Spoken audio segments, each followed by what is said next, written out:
Who needs a wife anyway? I said it as a joke. At least, that was what I told myself. The conference room went silent. Across the long black table, my wife slowly lifted her eyes from the documents in front of her. Vivian Sterling never needed to raise her voice to make a room uncomfortable. She was 32, the youngest CEO in Sterling Meridian Group, and people called her the Ice Queen because she could reject a multi-million-dollar proposal without changing her expression. She looked at me for 3 seconds. Then she closed the folder. Apparently, she said calmly, you do. Nobody laughed. I swallowed. Vivian, I was joking. I know. Her answer was colder than anger. She stood, gathered her documents, and walked toward the door. I followed her. Wait. She stopped without turning around. It's our anniversary tonight, I said. I thought maybe you'd remember. I remembered.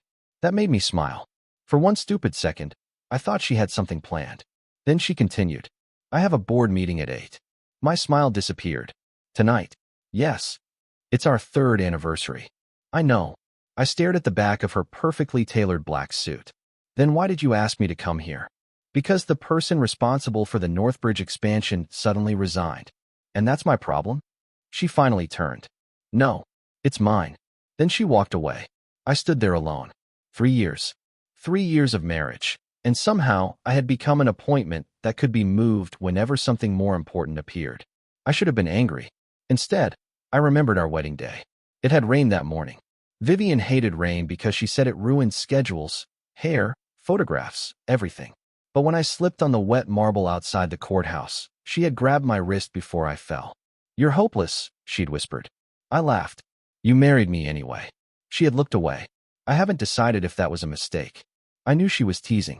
Back then, I could still make her smile. Not the polite smile she gave investors. A real one. Small. Almost secret. I had spent years chasing that smile. And somewhere along the way, I had forgotten to ask whether she was still looking for mine. That evening, I went home alone. The apartment was dark. On the dining table sat a small cake I had ordered that morning. 3 candles. I had also bought her a watch. Nothing extravagant. Just a simple silver watch because she'd once told me she hated expensive gifts. I waited until 11. Then midnight. At 12:17, I blew out the candles myself. The next morning, Vivian came home. She looked exhausted. Her eyes landed on the untouched cake. You waited? I shrugged. Not anymore. She removed her coat. I told you I had work. I know. You're upset. No. She looked at me carefully. You're lying. I smiled. So are you. Her eyebrows tightened. When have I lied to you? I almost answered. Instead, I looked away. That was the beginning of my silence. Not because I stopped loving her. Because I was tired of explaining why being loved only when convenient hurt. For the next 2 weeks, I stopped asking questions. I stopped sending her messages during lunch. Stopped waiting for her at dinner. Stopped reminding her about things she used to care about. Vivian noticed. Of course she noticed. One morning, she walked into the kitchen while I was making coffee. You've changed. I didn't look up. People change. Because of me? I stirred my coffee. Maybe. She stood there for a moment. Then she said something I never expected. I've been trying to protect you. I turned. From what? She didn't answer. Her phone rang. She picked it up immediately. Vivian Sterling. She walked out. I watched the door close behind her. For the first time, I wondered what she had been hiding. And I wondered why, after 3 years of marriage, I was hearing that question from myself instead of from her. That night, I discovered the first answer. It was in an email accidentally forwarded to my account. Subject, Sterling Meridian, Marriage Risk Assessment. I read it twice. Then a third time. My name was in the report. And beneath it were the words. Recommendation. Prepare for controlled separation before the Northbridge acquisition. My hands went cold. I kept scrolling. There was a paragraph about my financial dependence, my career history, my supposed lack of contribution to the company, and one sentence that made something inside me crack. Vivian should avoid allowing her husband to become publicly associated with the acquisition. I stared at the screen. Her husband. That was me. The man she had once promised would never stand alone. Now her company was discussing how to remove me quietly.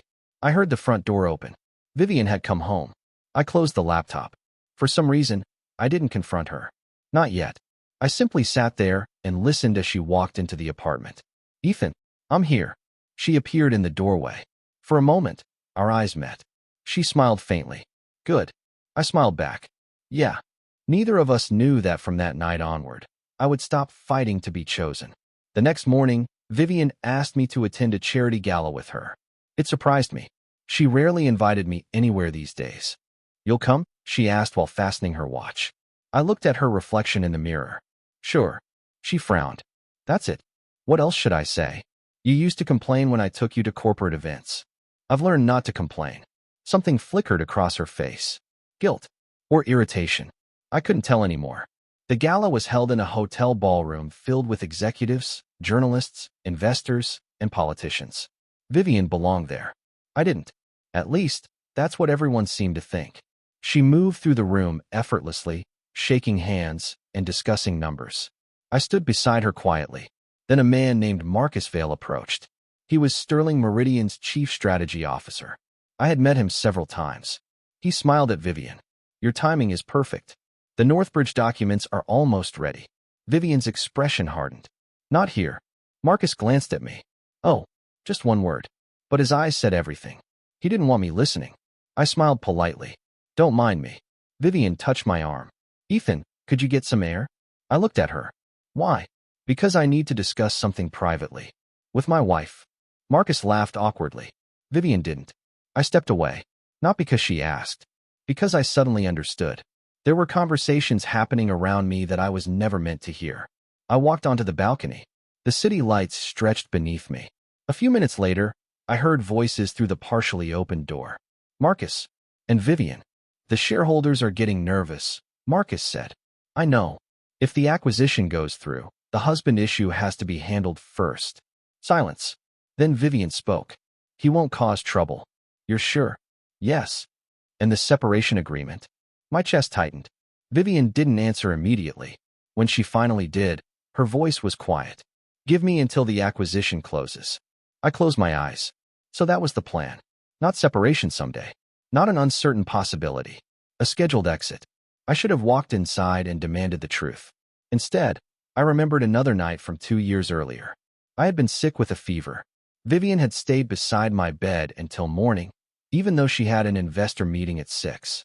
When I woke up, she was asleep in a chair with her hand still wrapped around mine. I had whispered, "You stayed." She opened her eyes. Obviously. I smiled. "You care about me." She had looked embarrassed. "Don't get arrogant." I had laughed. That memory hurt more than the report, because I didn't know when she had stopped being that woman, or whether she had ever truly been her. I returned to the ballroom before they noticed I had heard anything. Vivian approached me. Are you all right? Fine. You look pale. I didn't sleep much. She studied my face. Then, unexpectedly, she reached for my hand. I let her take it. For a moment, I wanted to believe everything could still be repaired. Then Marcus walked over. Vivian, the press wants a statement about Northbridge. She released my hand immediately. That tiny movement told me more than 1,000 words. I went home early. 3 days later, the second betrayal arrived. My bank account was frozen. I called the bank. They told me my account had been flagged as part of a financial review connected to Sterling Meridian. I laughed when I heard it. Not because it was funny, because it was absurd. Vivian had never given me access to her wealth. I had my own modest savings. Why would her company be touching my account? Then I received a legal notice. The document accused me of misusing company resources. A laptop, travel expenses, consulting fees. Every accusation was technically small. Together, they painted a picture of a man who had taken advantage of his wife's position. I knew none of it was true, but someone had prepared the evidence carefully. I called Vivian. She answered on the 4th ring. Ethan, did you authorize this? Silence. You need to come home. Did you authorize it? It's complicated. I laughed softly. No, it's actually very simple. Ethan, you wanted me out. Another silence. Then she said the words that finished something inside me. If you cooperate quietly, this can end without damaging either of us. I sat down. The room suddenly felt too large. So you did. I was trying to protect the company. And me? I thought this was better for you too. I looked at the legal notice in my hand. You didn't even ask me. You would have refused. Yes. Exactly. I nodded slowly. She couldn't see me, but I nodded anyway, because suddenly I understood. Vivian wasn't trying to save our marriage. She was trying to manage its ending. and I was no longer going to make her work harder by begging her to keep me. That night, I packed one suitcase. Not everything, just enough for a few days. Before leaving, I stood in the bedroom. Our wedding photograph was on the dresser. Vivian was smiling in it. So was I? I picked up the frame. For a long time, I stared at the two people inside. Then I put it back. I didn't destroy it. I didn't throw it away. I simply stopped pretending that photograph was still our present. I left the apartment before sunrise. Vivian thought I would return. Everyone did. They were wrong. The first thing I learned after leaving Vivian was how loud silence could be.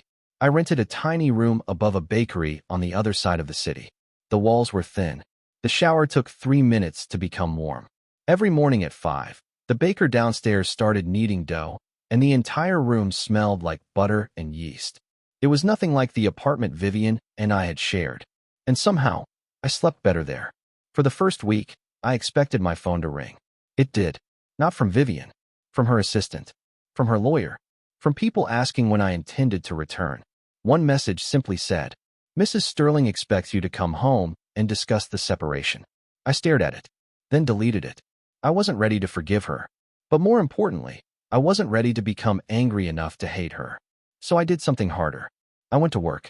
I had spent years doing small technology contracts for businesses. Nothing glamorous. Database systems, automation, security audits, occasionally repairing software that someone else had broken and didn't want to admit they had broken. I had never considered myself a businessman. Vivian had always been the ambitious one. She could walk into a room full of billionaires and make them listen. I was comfortable behind a screen, but there was something I had never told her. For nearly 6 years, I had been developing a logistics platform in my spare time. I called it Wayline. It was designed to predict delivery delays before they happened by combining traffic patterns, weather data, warehouse capacity, driver availability, and purchasing behavior. The idea had started when I was 26. My father had owned a small medical supply company. One winter, a shipment of emergency equipment was delayed for 3 days because a distributor had underestimated demand. A hospital nearly ran out of supplies. My father spent the next decade complaining that the system didn't need more trucks. It needed better predictions. After he died, I kept working on the idea. I never told Vivian. Not because I didn't trust her. Because every time I tried to explain it, she was busy. There had always been another meeting. Another acquisition. Another emergency. So I had stopped talking about it. Now, sitting alone in that tiny rented room, I opened the old files. The code was messy. Half the documentation was missing. Some parts hadn't been touched in 18 months. But the system still worked. I stared at the screen. Then I whispered, "Okay." For the first time in months, I wasn't thinking about what Vivian wanted. I was thinking about what I wanted. I spent 14 hours that day rewriting the prediction engine. The next morning, I found a problem. Then another. Then another. By Friday, I had fixed almost nothing. I was exhausted. But I was smiling. Because the problems were mine. No one could tell me they were useless. No one could decide whether they mattered. A week later, I showed Wayline to my old university friend, Nora Bennett. She ran a small software consultancy. She watched the demonstration without interrupting. When it finished, she leaned back. "Ethan." "Yeah." "How long have you had this?" "About 6 years." She stared at me. "You've been sitting on this for 6 years?" "Pretty much." She rubbed her forehead. "You married a CEO, and somehow she never knew you built this?" I smiled bitterly. She knew I liked computers. That wasn't my question. I looked away. Nora's expression softened. "You know what your problem is?" "I have several." "You spent years trying to prove you were worth something to someone who had already decided what you were worth." I didn't answer. She pushed the laptop toward me. "Fix this." "What?" "This platform. Fix it properly." "Why?" "Because if you don't, someone else will." That sentence stayed with me. I worked. For the next 3 months, my life became painfully simple. Wake up, work, eat, sleep, repeat. I made mistakes. A potential client rejected the platform. Another demanded features I couldn't afford to build. One investor told me, "It's clever, but you're not the kind of founder people trust with a serious company." I almost believed him. Then I remembered Vivian. Not because I wanted to prove her wrong. Because I realized I had spent too long allowing other people's opinions to become mirrors. I didn't need another mirror. I needed a direction. So I kept going. Meanwhile, Vivian's world began to change. I didn't know it then. I only learned later. The Northbridge acquisition had stalled. The company's projected numbers were suddenly wrong. A major supplier withdrew. 2 investors demanded answers. And Marcus Vale began missing meetings. Vivian called me one evening. I almost didn't answer. When I finally did, neither of us spoke. Then she asked, "Where are you?" "Working." "On what?" "Something of my own." She was quiet. "Are you coming back?" I looked around my tiny room. At the cheap desk. The second-hand monitor. The notebook filled with equations. "No." Her breathing changed. "Ethan, this isn't a game." "I know. You left without discussing anything." "You already discussed it. With my lawyers. With everyone except me." She didn't respond. I closed my eyes. "I don't want to fight with you, Vivian." "I don't want to fight either." "Then stop looking for ways to make me come back." Her voice became softer. "Do you hate me?" That question almost broke me. "No." "Then why won't you come home?" I looked at the wedding ring still sitting on my desk. "Because not hating you isn't the same as wanting the life we had." She hung up first. I sat there for a long time. Then I returned to my code. I didn't know it yet, but that phone call would be the last time Vivian and I spoke for almost a year. 6 months after I left, Wayline nearly died. The problem wasn't the technology. It was money. Servers cost money. Employees cost money. Testing cost money. And confidence, I discovered, cost the most. Nora had helped me hire 3 people. Sam, a brilliant data engineer who talked too much. Lena, a former warehouse manager who could find flaws in any system in under 10 minutes. And Daniel, a quiet programmer who rarely spoke unless he had something important to say. We worked from a rented office above an auto parts store. It wasn't impressive, but it was ours. Then a regional pharmacy chain agreed to test Wayline. For the first time, someone outside our little team trusted my idea. The pilot lasted 8 weeks. During those 8 weeks, we discovered something extraordinary. Wayline wasn't simply predicting late deliveries. It was identifying bottlenecks before the companies knew they existed. The pharmacy chain reduced emergency shipments by nearly 30%. Their operations director called me. "Mr. Hale, what exactly have you built?" I smiled. "Something I should have finished years ago." The company offered us a contract. Then another company called. Then another. Our little office became too small. I hired more people. I learned how to negotiate, how to present, how to listen, how to say no. Most importantly, I learned how to speak about myself without apologizing. But success didn't arrive like a movie. It arrived as invoices, payroll deadlines, broken servers at 2 in the morning, clients who didn't pay on time, employees who quit, investors who wanted control. There were nights when I sat alone in the office wondering whether I had made the biggest mistake of my life. Then I would remember that tiny room above the bakery, and the man who had left Vivian's apartment carrying 1 suitcase. That man had thought he was running away. I eventually realized he was walking toward himself. One afternoon, Nora entered my office holding a letter. "You need to read this." I opened it. It was from a major international logistics group. They wanted to acquire a controlling stake in Wayline. The number on the page made me stare. "Nora, I know. They can't be serious." "They are." I sat down. "How did they even find us?" She smiled. "Apparently people talk." I looked at the letter again. For years, I had been afraid of being insignificant. Now someone was offering millions for something I had built in silence. I didn't accept. Instead, I negotiated. That was the moment Wayline changed. We didn't sell. We raised investment while keeping control. Within another year, our platform expanded into 5 countries.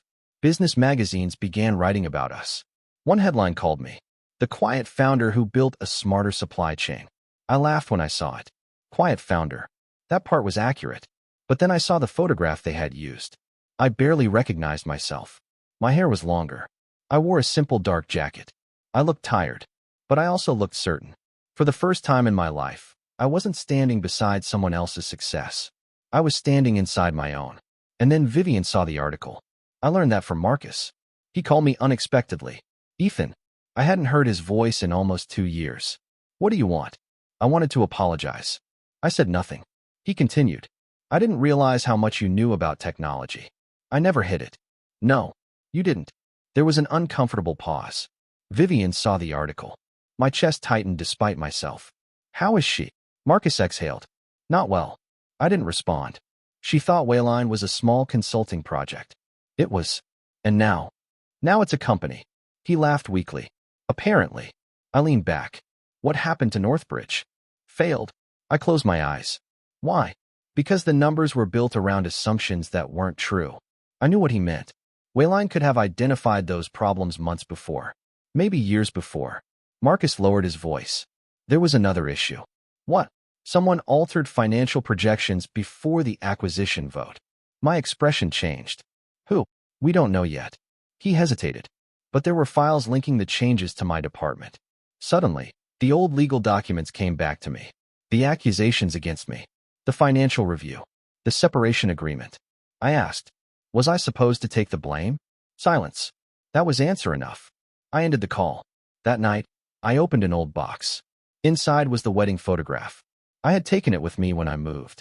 I didn't know why. Maybe because leaving someone didn't erase the years you had loved them. I stared at Vivian's face. For the first time, I wondered whether she had betrayed me because she didn't love me, or whether she had been trying to protect something else. But I refused to go looking for answers. If she wanted the truth to matter, she would have to find it herself. 3 days later, she did. Vivian walked into Wayline's headquarters without an appointment. My assistant called me. There's a woman here. Who? She hesitated. Vivian Sterling. I stared at the phone. My heart began beating faster. For nearly 2 years, I had imagined what would happen if I saw her again. I had imagined anger, coldness, maybe even satisfaction. Instead, I felt something much simpler. I was afraid. Not of her. Of the person I used to become whenever she looked at me. I stood up. Send her in. The door opened. Vivian stepped inside. She looked exactly the same. Perfect posture. Controlled expression. Ice-cold eyes. But when she saw me, something in her face broke. Not dramatically. Just enough for me to notice. She whispered my name. Ethan. And I realized that for the first time since our marriage began, Vivian Sterling had no idea what to say to me. Vivian remained standing near the door. For several seconds, neither of us moved. The woman who could silence a boardroom with one glance was suddenly staring at my office, as if she had entered someone else's life by mistake. Her eyes moved across the room. The employees. The screens. The Wayline logo. Then they returned to me. You built all this. I nodded. Yes. She looked at the wall behind me, where a large map displayed our active logistics routes. Mostly after I left, her expression tightened. You never told me. I almost smiled. You never asked. She flinched. It was subtle, but I saw it. I deserve that. No, I said quietly. You deserve the truth. Those aren't always the same thing. She sat down. I remained standing. What happened to Northbridge? I asked. It's being investigated. By whom? Our auditors. Then regulators. And Marcus? Under investigation. I said nothing. Vivian folded her hands. Ethan, I didn't know.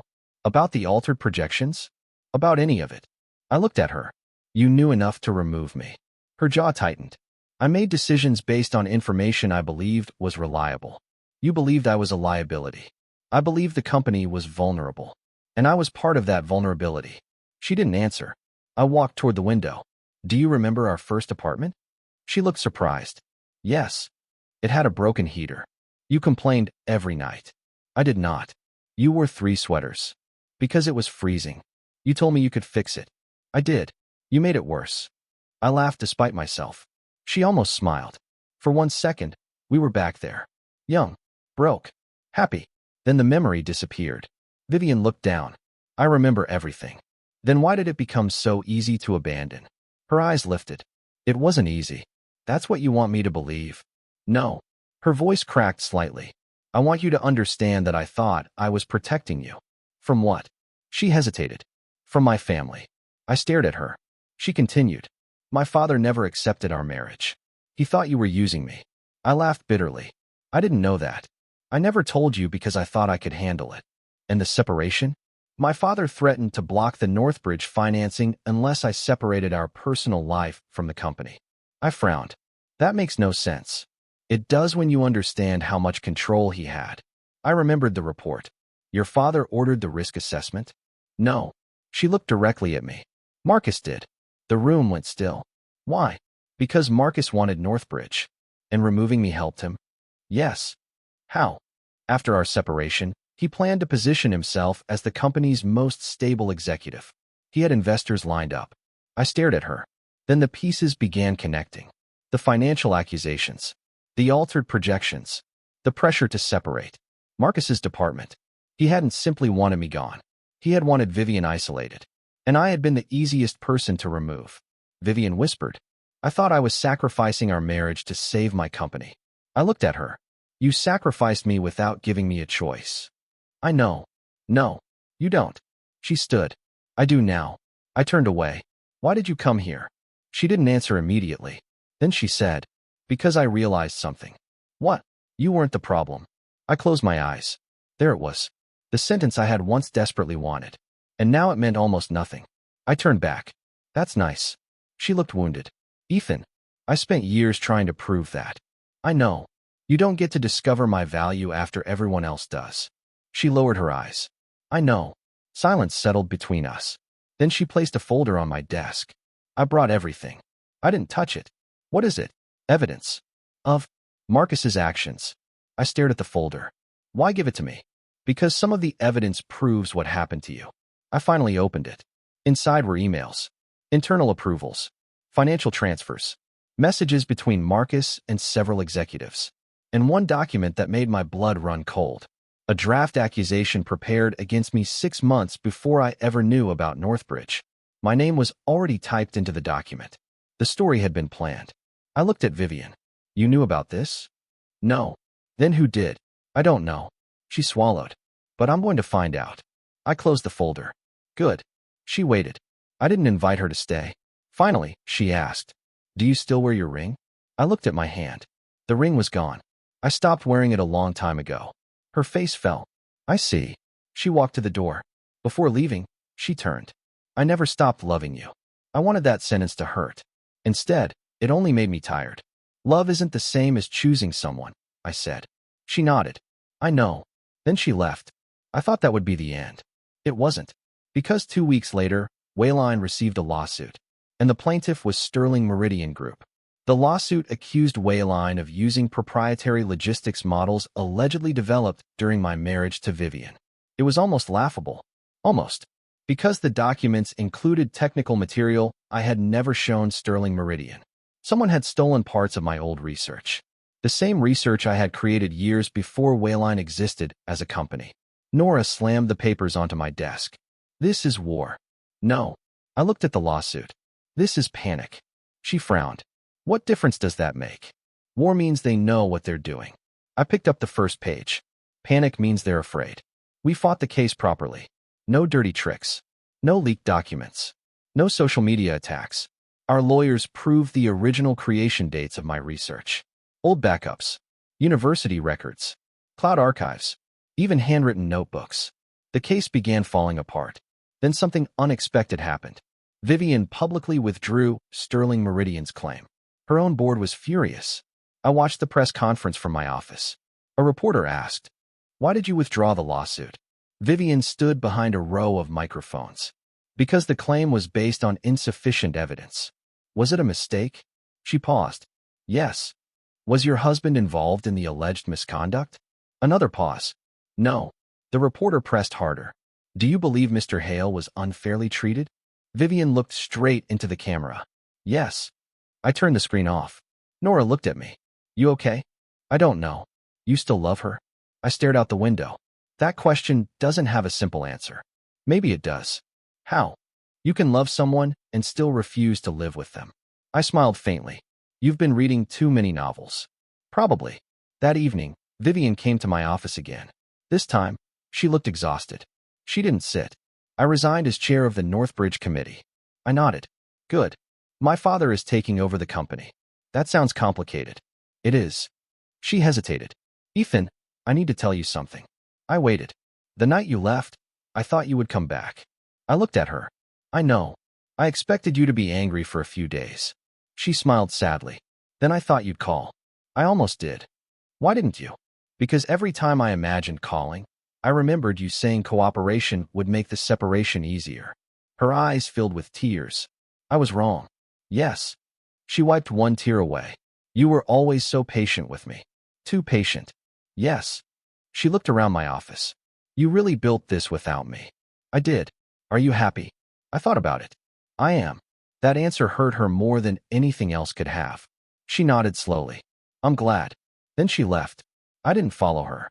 I didn't stop her. For the first time, I understood what closure actually was. It wasn't getting the other person to admit they had hurt you. It was no longer needing their admission to validate your pain. Months passed. Wayline continued growing. We opened a research center.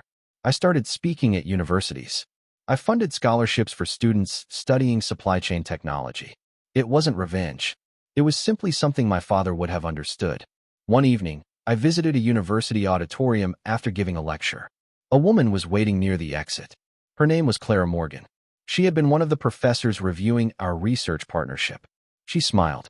You look terrified up there. I was. You didn't look it. That's because I forgot half my speech.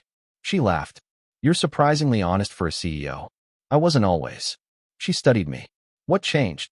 I thought about it. Someone taught me that being quiet doesn't mean being weak. Clara smiled. Sounds like a complicated person. She was. We began talking. Not dating. Not immediately. Just talking. Coffee after meetings. Long conversations about books. Technology. Family. Failure. She never asked about Vivian until I brought her up myself. And when I finally did, Clara didn't ask whether I still loved her. She asked, Are you healed? I appreciated the difference. I think I'm healing. That sounds healthier. It probably is. One rainy evening, we stood outside a cafe. Clara looked at the sky. You hate rain. I laughed. No. Good. Why? Because I like it. I remembered Vivian. Our courthouse. The wet marble. Her hand catching mine. For years, I had thought that memory belonged to Vivian. But suddenly I realized something. The rain wasn't hers. The memory wasn't hers. My life wasn't hers. Those years were part of me too. I smiled. I think I finally like rain. Clara smiled back. Then maybe you're ready for a better story. I didn't answer. But I didn't walk away either. And across the city, Vivian was opening a box she had kept untouched since the day I left. Inside was my old notebook. She had found it among the things I left behind. On the first page, in my handwriting, were the words, One day, I want to build something that helps people before they know they need help. Vivian read the sentence twice. Then she remembered the joke I had made in the conference room. Who needs a wife anyway? Her own answer came back to her. Apparently you do. For the first time, she understood how cruel those words had sounded. Because she had mistaken my need for her love as proof that I would never leave. She had been wrong. And now she was beginning to understand the most frightening truth of all. I hadn't left because I stopped loving her. I had left because I finally learned to love myself too. Vivian didn't come back to my office after that. Instead, she started sending documents. Not flowers. Not messages. Documents. Every week, another file arrived from the internal investigation into Northbridge. Each one revealed another piece of what had happened. Marcus had manipulated projections. He had pressured two executives into approving inflated figures. He had arranged for the legal department to prepare accusations against me. But the worst discovery came 6 weeks later. Marcus hadn't acted alone. Vivian's father had known. I found that out when a sealed investigation report became public. The headline appeared everywhere. Sterling Meridian Board faces regulatory review after Northbridge collapse. I read the article twice. Then I stopped. I didn't celebrate. I didn't post anything. I didn't even tell Nora. The company I had once thought was Vivian's entire world was falling apart. And strangely, I didn't feel victorious. I felt sad. Because once upon a time, I had stood beside that world. Meanwhile, Vivian had become the public face of the scandal. Reporters followed her. Shareholders demanded resignations. Her father blamed her. Marcus was charged with financial fraud and obstruction. Several executives lost their positions. Vivian remained. Not because she was innocent of every mistake. She wasn't. But because, for the first time, she refused to hide behind anyone. She testified. She admitted that she had authorized my separation negotiations without telling me the full circumstances. She admitted that she had trusted the wrong people. And when a reporter asked whether she regretted losing her husband, she said, yes. Then she added, but regret doesn't give me the right to ask him to come back. That sentence reached me. I watched the clip 3 times. Clara was sitting beside me. She didn't say anything. Eventually she asked, do you want to go to her? No. Are you sure? Yes. She nodded. Then she took my hand. Not possessively. Not to stop me. Just to remind me she was there. I looked at our hands. It was such a small thing. but it felt different. With Vivian, I had spent years wondering whether I belonged. With Clara, I never had to ask. A month later, Wayline signed the largest contract in our history. We expanded into emergency medical logistics. It was the same field that had inspired my original idea. The first shipment under our new system delivered critical supplies to 12 hospitals without a single emergency delay. I stood inside the operations center at 2 in the morning, watching the numbers stabilize. Nora came up beside me. "You did it." I shook my head. "We did." She smiled. "You know what your father would say?" I laughed. "Probably that the interface is ugly." "Definitely." I smiled.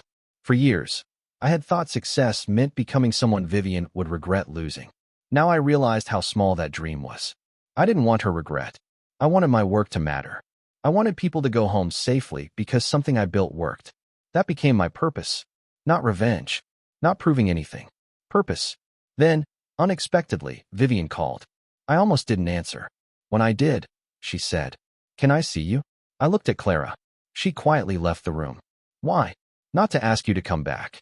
I waited. "I just want to say goodbye properly." I closed my eyes. "Okay." We met at the old courthouse. The same place where we had gotten married. Rain was falling.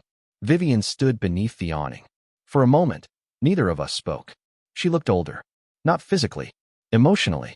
The Ice Queen was gone. Or maybe she had never existed. Maybe it had simply been armor. "I thought you'd hate this place," she said. "I used to." "Why?" "Because I thought it was where everything went wrong." She looked at the courthouse doors. "I thought it was where everything began." Maybe both are true. She smiled sadly. "You always did that." "Did what?" "Find a way to make things less simple." I laughed softly. Then silence returned. Vivian took a breath. "I owe you an apology. You've given me several. This one is different." She looked directly at me. "I loved you badly." My chest tightened. "I don't know what that means." "It means I loved you as if love gave me the right to decide what was best for you." She swallowed. "I thought if I handled everything, you wouldn't have to suffer." "You still made the decisions." "Yes." "You still pushed me away." "Yes." "You still believed I needed you more than I needed myself." Her eyes filled with tears. "Yes."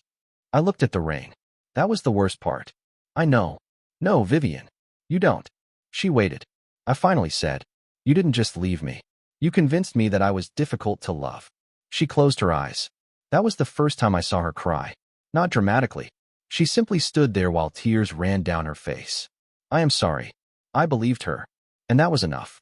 But forgiveness didn't mean returning. "I don't hate you," I said. She nodded. "I know. I don't even want you to suffer." A tear fell from her chin. "But I can't be your husband anymore." Her lips trembled. "I know." I looked at her. "Then why did you ask me to meet you?" She smiled through her tears. "Because I needed to hear it from you." I understood. She needed the final door to close. And I was finally strong enough to close it without slamming it. We stood there for another minute. Then Vivian said, "Do you remember what you said at that conference?" I smiled faintly. "Unfortunately. Who needs a wife?" "Yeah." She laughed softly. "I thought you were being arrogant. I was trying to make you laugh." "I know." She looked at me. "You didn't need a wife once." I didn't answer. She continued, "But you needed someone who would choose you." I felt something loosen inside my chest. And I wasn't that person. I shook my head. "No." She nodded. "I'm glad you found yourself." Then she walked away. I watched her disappear into the rain. This time, I didn't feel abandoned. I felt finished. 3 months later, the divorce became official. There was no public fight. No dramatic courtroom scene. No accusations. Just signatures. Vivian kept the apartment. I kept my company.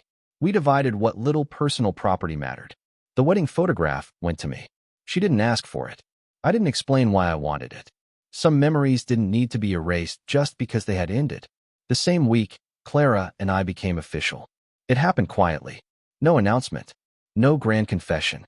We were having dinner after a long day. She looked across the table. So, are you aware we've been dating for 4 months?" I smiled.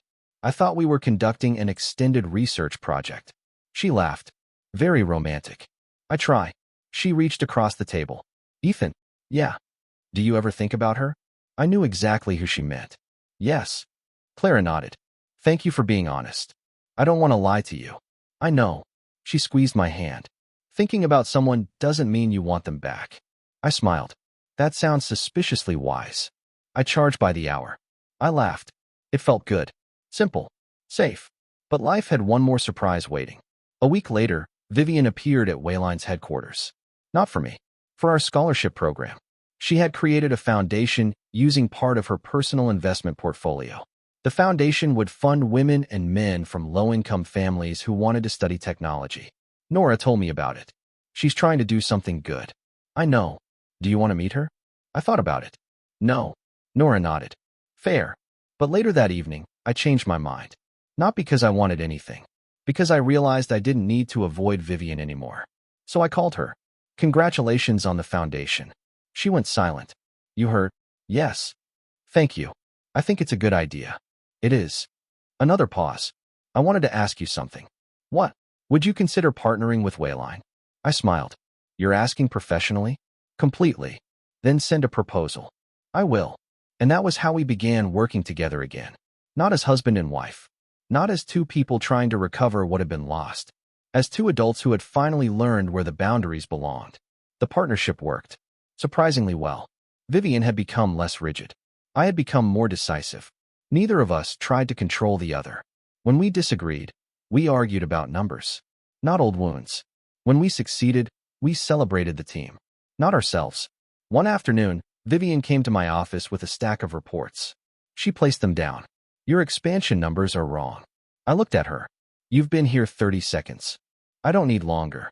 I laughed. There she is. She smiled. Unfortunately. Then she noticed the ring on my hand. A simple silver band. Not a wedding ring. A promise ring Clara had given me after I accepted her marriage proposal. Vivian looked at it. Her smile faded. You're engaged. Yes. She nodded slowly. I'm happy for you. Thank you. She touched the report. I'll send the corrected figures. She turned toward the door. Vivian. She stopped. You okay? She looked over her shoulder. For a moment, she was silent. Then she said, I think I finally am. And she left. I sat there for a long time. Not because I regretted anything. Because I remembered the man who had once believed his entire future depended on one woman's approval. That man was gone. Not destroyed. Just grown beyond the life he once thought was enough. That evening, I went home. Clara was standing in the kitchen. You're late. I had a meeting. With Vivian? I nodded. She smiled. Everything okay? Everything is fine. She handed me a plate. Good. Dinner. I looked at her. That's it. What else? I smiled. Nothing. She raised an eyebrow. You look emotional. I was just thinking. Dangerous. I laughed. Then I hugged her. For the first time, I understood something I had spent years getting wrong. Love wasn't supposed to make you smaller. It wasn't supposed to make you afraid to speak. It wasn't supposed to make you prove your worth every morning. Love was supposed to give you somewhere safe to stand while you became more yourself. And Clara never asked me to become less. She simply stood beside me while I became more. 2 years later, Wayline opened a research center named after my father. Clara and I were married in a small garden ceremony. There were no cameras, no investors, no board members, just friends, family, and people who had become family. As I stood beside Clara, I remembered my first wedding. I remembered the ring, the courthouse, Vivian's cold hands, the promises, the mistakes, the ending. And strangely, I felt grateful, not for the pain, but for what I had learned from it. Because if Vivian had never let me go, I might never have learned how to hold on to myself. And that was the truth I finally understood. I had once joked, who needs a wife? Vivian had answered, apparently you do. She had been wrong. I didn't need a wife to complete me. I needed someone who would walk beside the person I chose to become. And when I looked at Clara, I knew I had found that. The greatest victory of my life wasn't that Vivian regretted losing me. It wasn't that Wayline became successful. It wasn't even that the man everyone had underestimated became someone people respected. It was much simpler. I had built a life I no longer needed anyone else to validate. And for the first time, I wasn't afraid of losing it. Because it was finally mine. 3 years after my divorce from Vivian, I thought the past had finally settled into its proper place. Then Marcus Vale walked back into my life. Not physically, through a file. Wayline's legal team discovered that one of the algorithms at the center of our early system had been copied from an internal research archive at Sterling Meridian. For several hours, everyone assumed I had unknowingly used stolen material. Then Nora found the original source. It wasn't Sterling's. It was mine. The archive had been accessed years earlier, before I left Vivian. Someone had copied my research and stored it inside Sterling's internal system. I stared at the access logs. The date was 6 months before the Northbridge scandal. The account belonged to Marcus. But there was another name attached to the authorization. Vivian. I felt my stomach tighten. Nora looked at me. Do you want me to keep digging? Yes. Even if it gets ugly? I nodded. I spent too many years believing I knew what happened. This time, I wanted the truth. Not revenge. The truth. 2 weeks later, the investigation uncovered something neither of us expected. Marcus had stolen early versions of Wayline because he believed he could use the technology to strengthen Northbridge. But Vivian had discovered the theft before the acquisition. She had ordered Marcus to stop. He hadn't. Instead, he created a second plan. If Wayline failed, Sterling could claim the technology. If I became a liability, Vivian could distance herself from me. And if Northbridge collapsed, Marcus intended to blame the entire failure on my supposed misuse of company resources. It was elaborate, cold, and terrifyingly close to succeeding. But one question remained. Why had Vivian never told me? I called her. She answered immediately. Ethan, did you know Marcus stole my research? Silence. Yes. My jaw tightened. When? Before you left. And you didn't tell me? I was trying to gather proof. You could have warned me. I thought I had more time. I laughed without humor. You always thought you had more time. I know. No, Vivian. You knew someone was setting me up, and you still let me believe you were the person doing it. Her voice became quiet. I was afraid. I stopped. Vivian Sterling admitting fear still felt strange. Of what? My father. I said nothing. She continued. He had been threatening to destroy Wayline before it even existed as a company. He believed your research was useless. When Marcus stole it, my father saw an opportunity. You should have told me. Yes. You should have trusted me. Yes. Instead, you decided to carry everything alone. Yes. I leaned back.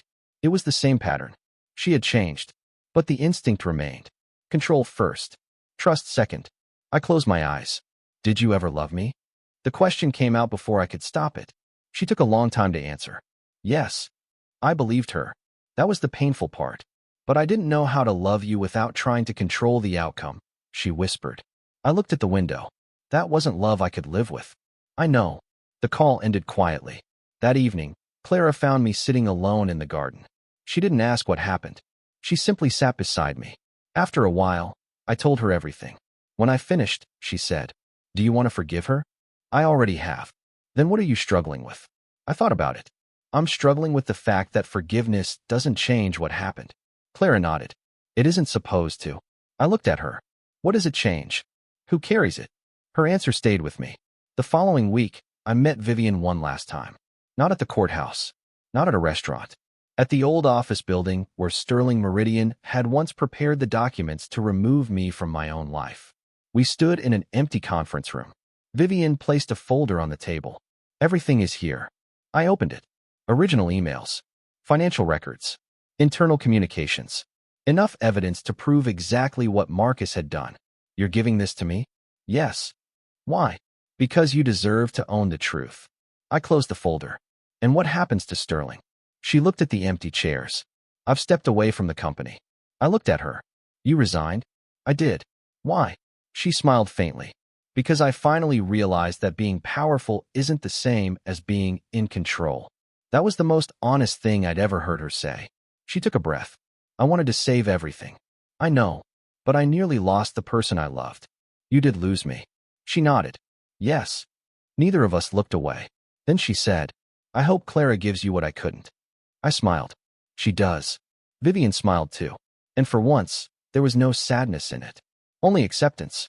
The final legal proceedings against Marcus lasted almost a year. He tried everything. He claimed Vivian had known. He claimed I had benefited. He claimed the stolen research wasn't worth anything. But evidence had a way of surviving lies. The court found him responsible for fraud, intellectual property theft, and financial manipulation. He was ordered to repay damages. Several executives faced penalties of their own. Sterling Meridian survived, but it became a much smaller company.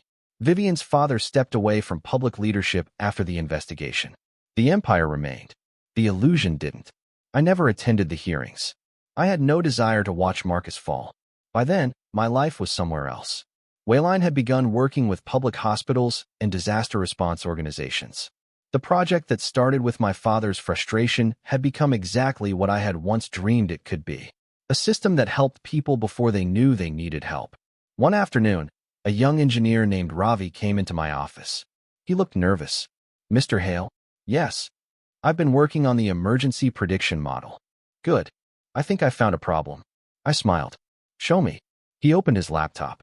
For the next hour, we worked through the problem together. When he finally solved it, his face lit up. "You knew the answer." "No, you did. I knew where to look." He laughed. "What's the difference?" I leaned back. "The first makes you dependent on me. The second teaches you how to solve the next problem without me." He nodded slowly. That was the kind of leader I wanted to be. Not someone people feared. Someone who made them stronger. That night, I returned home to Clara. She was sitting on the balcony with 2 cups of tea. "You look tired." "I am." "Good day." "The best kind." "What happened?" "One of our junior engineers solved a problem without me." She smiled. "You're proud." "Very." She handed me the tea. Then she looked at me carefully. "Are you completely done with Vivian?" I smiled. "Yes." She raised an eyebrow. "Completely. I don't think people ever become completely strangers." She nodded. "But you're not waiting for her." "No." "You're not wondering what would have happened." "Sometimes." She waited. "But I don't live there anymore." Clara smiled. "That answer I like." I reached for her hand. "There's something I've been meaning to ask you." Her expression changed. "What?" I pulled a small box from my pocket. She stared. "Ethan." I opened it. Inside was a simple ring. Not expensive. Not designed to impress anyone. Just beautiful. I spent years thinking marriage meant finding someone who needed me. She said nothing. I was wrong. I took her hand. It's finding someone whose life you want to protect without trying to control it. Someone who can walk away but chooses to stay. Someone who sees who you are before the world tells them what you're worth. Tears filled her eyes. "Are you proposing?" "I was hoping." She laughed through the tears. "Yes." I slipped the ring onto her finger. Then she kissed me. There were no cameras. No headlines. No shareholders. Just 2 people choosing each other. A few months later, Vivian sent us a wedding gift. A handwritten note came with it. "I hope you build the kind of home where neither of you has to become smaller to keep the peace." I read it twice. Then I folded it carefully. Clara asked, "What did she write?" I handed it to her. She smiled. "That's actually beautiful." "It is." "Are you sad?" I thought about the woman I had once loved. The woman who had stood beside me in the rain. The woman who had pushed me away because she thought control was protection. The woman who had eventually learned to let go. "No," I said. "Not anymore." Years later, when people asked about the beginning of Wayline, they expected a dramatic story. They wanted to know how I built a technology company from nothing. They wanted to know how I survived the lawsuit. How I defeated Sterling Meridian. How I became successful. I always corrected them. I didn't defeat anyone. They looked confused. So I told them the truth. I lost something I thought I couldn't live without. Then I discovered I could. That was the story. Not a revenge story. A rebuilding story. I had once believed leaving Vivian meant losing my future. Instead, leaving forced me to finally meet the person I had abandoned while trying to keep someone else happy. Myself. And perhaps that was why, years later, when someone jokingly asked me, "Who needs a wife?" I smiled. I knew exactly what to say. Not someone who needs saving. I looked across the room at Clara. Someone who wants a partner. She smiled back. And that was enough. Because I no longer needed someone to prove that I was valuable. I had built a life where my value was never up for negotiation. Vivian had once been the center of my world. Then she became part of my history. Not an enemy. Not a regret. Just a chapter. And some chapters are painful. Some are beautiful. Some change the entire direction of the story. But eventually, you turn the page. And you keep going. I did. And this time, I didn't look back. 5 years after I left Vivian, I stood on a stage in front of nearly 1,000 people and watched the first Wayline emergency response satellite go live. The screen behind me showed hospitals, warehouses, airports, and disaster centers connected across 6 countries. The audience applauded. I smiled. But my eyes found Clara. She was standing near the front with our daughter in her arms. Our daughter waved at me with both hands. I laughed. That tiny gesture meant more to me than every award I had ever received. After the ceremony, a reporter caught me near the backstage entrance. "Mr. Hale, congratulations. Wayline has become one of the most influential logistics technology companies in the region." "Thank you. You've spoken before about leaving Sterling Meridian and starting over." I nodded. "Do you consider that the turning point of your life?" I thought for a moment. "No." The reporter looked surprised. "No. The turning point was when I stopped thinking my life had to be approved by someone else." She smiled. "Was that difficult?" "Very. What helped?" I looked toward Clara. "People who believed in me before I believed in myself." That answer was true. But there was another truth I didn't say. Sometimes the people who hurt us also force us to discover parts of ourselves we had neglected. That didn't make the hurt necessary. It simply meant I could choose what to do with it. That evening, after the celebration ended, I returned to my old office. Not the current headquarters. The tiny office above the auto parts store. We had kept the lease even after Wayline moved. It had become a small archive and research room. I liked coming there. The old desk was still in the corner. The walls still carried faded marks from where we had once taped project schedules. I opened a drawer. Inside was the wedding photograph. I hadn't looked at it in years. I picked it up. Vivian and I looked impossibly young. We had no idea what was coming. I smiled. Then I heard the door open. Clara walked in. "You disappeared. I needed a quiet place." She sat beside me. "What are you looking at?" I showed her the photograph. She studied it. "That's her." "Yes." "You loved her." "I did." She looked at me. "And now?" I put the photograph back. "Now I respect what we were." She smiled. "That sounds peaceful." "It is." She leaned against my shoulder. For a while, neither of us spoke. Then she asked, "Do you ever wish you could go back and change things?" "No, not even one thing." I thought about the apartment, the cake, the legal notice, the suitcase, the first terrible months, the tiny room above the bakery, the first Wayline contract, the courthouse, the rain, the divorce, Clara, our daughter, the life I had built. "No." She smiled. "Good answer." I laughed. "It's an honest one." My phone rang. It was an unfamiliar number. I almost ignored it. Then I answered. "Hello." A woman's voice said, "Mr. Hale, my name is Elise. I'm calling from the Sterling Foundation." I sat straighter. "What do you need?" "Mrs. Sterling asked me to contact you." I closed my eyes. "What now?" "She wants to make a final donation to your medical logistics program." I frowned. "How much?" The number she gave me was enormous. I immediately said no. "Why?" "Because I don't want money from Vivian." "This isn't personal." "It is to me." Elise hesitated. "There's a condition." "Of course." "She doesn't want her name attached to it." I was silent. "She wants the money used for rural hospitals and emergency supply programs. No building named after her. No press release. No recognition." I looked at Clara. She understood immediately. "What do you think?" I asked her. She shrugged. "Is the money useful?" "Yes." "Then maybe accept the help without accepting the history." I smiled. That was exactly what Vivian had finally learned too. Not everything needed to belong to her. I accepted the donation. There was no ceremony. No announcement. The money went where it was needed. Months later, a report arrived showing how many hospitals had benefited. I sent a copy to Vivian. She replied with only 2 words. "Good work." I smiled. Then I put my phone away. That was all. No hidden meaning. No reopening old wounds. Just 2 people who had once loved each other learning how to exist separately without bitterness. And somehow, that was more mature than the ending I had once imagined. Years passed. Wayline continued to grow. But I deliberately kept the company from becoming my entire life. I took weekends off. I traveled with Clara and our daughter. I taught. I invested in young founders. I spent more time with my mother. I learned how to cook 3 dishes well and burned everything else. Life became ordinary, and I began to understand that ordinary was something I had once underestimated. One Sunday morning, my daughter climbed onto my bed. "Daddy." I opened one eye. "What?" "Mommy says we're late." "For what?" "My school thing." I sat up immediately. "What school thing?" She stared at me. "The one I told you about yesterday." I looked toward the doorway. Clara was standing there with her arms crossed. "You forgot." I smiled nervously. "I was busy." "With what?" "Being a terrible father." She laughed. "You have 10 minutes." I jumped out of bed. My daughter cheered.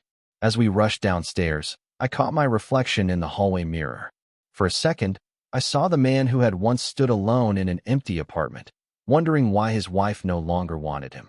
Then I saw who I was now. A husband, a father, a founder, a teacher, a son, a friend. Not because someone had chosen me, because I had chosen my life. That afternoon, my daughter performed on stage. She was nervous. Before she went up, she whispered, "What if I make a mistake?" I crouched beside her.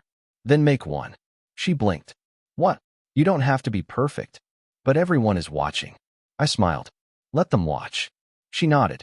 "Will you be there?" I touched her shoulder. "Always." She ran onto the stage. I watched her, and suddenly I understood something my younger self had never known. Being there for someone didn't mean controlling the outcome. It meant standing nearby while they learned to find their own strength. Maybe that was the lesson I had spent my whole life learning. Love wasn't possession. Protection wasn't control. Forgiveness wasn't permission. And leaving wasn't always failure. Sometimes leaving was the first honest thing two people could do for each other. That evening, I received one final letter from Vivian. It wasn't an apology. It wasn't a request. It was a short note. "Ethan, I heard about your daughter's performance. I hope she grows up knowing what took me too long to understand. People aren't valuable because someone chooses them. They're valuable before anyone chooses them. I'm glad you found that truth. Take care." There was no signature. She didn't need one. I folded the letter. Then I placed it in the same drawer where I kept the old wedding photograph. Not because I wanted to preserve the past, because I no longer feared it. Clara came into the room. "What are you doing?" "Finishing something." She smiled. "Finished." I nodded. "Finished." She took my hand. "Come on." "Where?" "Our daughter wants ice cream."